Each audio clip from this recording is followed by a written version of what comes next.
नमस्कार। मैं doctor Madan Lal Bhatt, vice chancellor King George medical university. आज मैं संक्षेप से कोविड-19 कोरोना वायरस इन्फेक्शन से बचने के लिए और उसके खतरों के बारे में संक्षेप में बताने जा रहा हूं। सबसे पहले मैं ये बताना चाहूँगा कि विश्व में 98% कोरोना वायरस के मरीज माइल्ड नेचर के हैं, केवल 2% मरीज गंभीर हैं।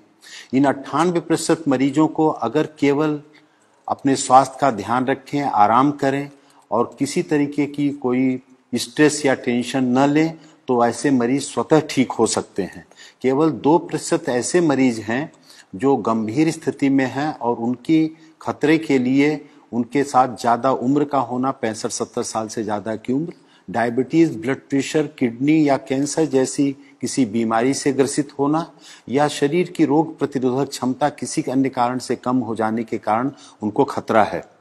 वास्तव खतरा तो 1% से कम है, क्योंकि कम्युनिटी स्प्रेड जो विश्व में हो गया है इस समय, जो सर्विलांस सोसाइटी में हो रहा है कम्युनिटी में, उससे ये देखा जा रहा है कि हजारों हजार मरीज ऐसे हैं और भारतवर्ष में 60 से 70% ऐसे मरीज हैं जो एसिम्टोमेटिक हैं। अगर उन एसिम्टोमेटिक मरीजों को देखा जाए तो भारत में भी मृत्यु दर 1% से कम है। वास्तव में मृत्यु दर तो 3% है जिन मरीजों को देखा गया है, लेकिन वास्तविकता ये है कि अगर सोसाइटी का पूरा सर्वे किया जाए तो 1% से कम मृत्यु दर निकल के आएगी।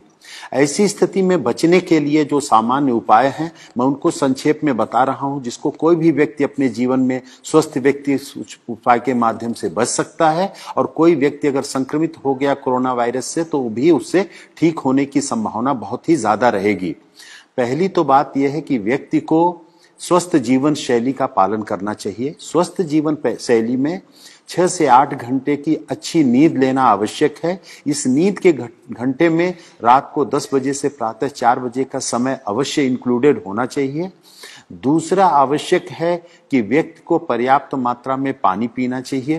पर्याप्त पानी में 3 से 4 लीटर या 5 लीटर तक गर्मी में धूप में निकलने वाले व्यक्ति को, और इस गर्मी के बावजूद भी गुनगुना पानी लेना स्वास्थ्य के लिए ज्यादा हितकारक है।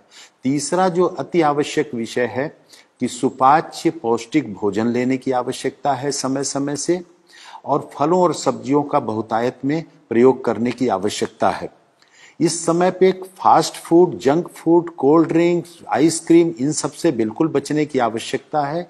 स्मोकिंग से बिल्कुल बचने की आवश्यकता है। और कुछ ऐसी औषधियां हैं जो पूरा विश्व जिनकी गुणवत्ता को मानते हुए प्रयोग कर रहा है, वो भारत के आयुर्वेद में भी प्रचलित हैं, उनका भी प्रयोग करने की आवश्यकता है बचने के लिए और इलाज की दृष्टि से भी।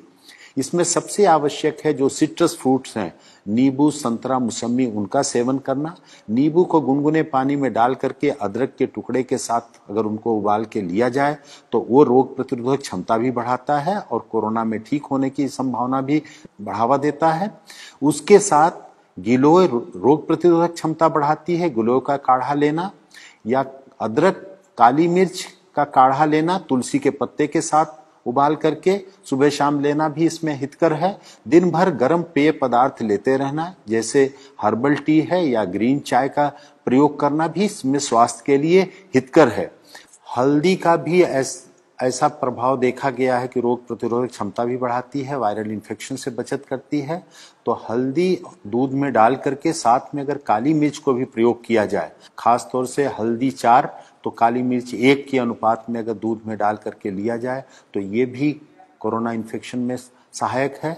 और लहसुन में भी एंटीवायरल प्रॉपर्टीज देखी गई हैं, तो लहसुन, काली मिर्च और अदरक का मिश्रण भी प्रयोग किया जाए कच्चा या खाने के साथ सलाद के रूप में थोड़ी सी मात्रा में, तो ये भी रोग से बचाने में सहायक है। और कोई भी व्यक्ति इसमें जो संक्रमित होता है अगर वो तनाव बहुत नहीं लेगा, घबराहट का शिकार नहीं होगा और अपनी कोमॉर्बिड कंडीशंस जो भी हैं, अगर डायबिटीज है, थायराइड की प्रॉब्लम है या अन्य कोई प्रॉब्लम है, तो उसका समुचित उपचार लेते रहें और उनसे बचने की आवश्यकता है। अगर वो बीमारी कंट्रोल में रहेगी तो इससे खतरा उतना नहीं होगा। और एक सौभाग्य की बात है कि प्रारंभ में माना जाता था कि गर्भवती महिलाओं के लिए, बच्चों के लिए भी ये बहुत खतरनाक बीमारी हो सकती है, लेकिन जो भारत में देखा गया है कि गर्भवती महिलाएं भी बहुत जल्दी ही शीघ्र वायरल फ्री होकर के डिस्चार्ज हो रही हैं। हमारे किंग जॉर्ज चिकित्सा विश्वविद्यालय में 2 महिलाएं 6 महीने और 8.5 महीने की प्रेगनेंसी के साथ 5 दिन से कम समय में वायरल फ्री होकर के डिस्चार्ज हो गई।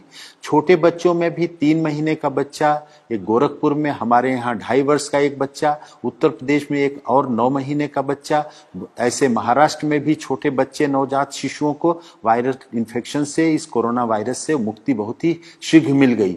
तो उन बच्चों पर भी ध्यान देना है और खास तौर से जो ध्यान देने की आवश्यकता है कि इसके लिए कोई वायरल एंटीवायरल ड्रग नहीं है, कोई वैक्सीन नहीं है, अतः सोशल डिस्टेंसिंग या फिजिकल डिस्टेंसिंग का पालन करें, हाथ को बार बार साबुन पानी से धोते रहें या हैंड सैनिटाइजर का प्रयोग करें और बाहर निकलते समय मास्क का नियमित रूप से यदि कोई प्रयोग करे तो वो बच सकता है। और यही इस वायरस की लड़ाई के लिए सबसे बड़ा साधन है। और अपने को बचाएं, दूसरों को बचाएं। इस संदेश से जितना भी अपने को लाभान्वित करें, दूसरों को बता करके लाभान्वित करें, वही इस मानवता की बहुत बड़ी सेवा होगी। आपको बहुत बहुत धन्यवाद।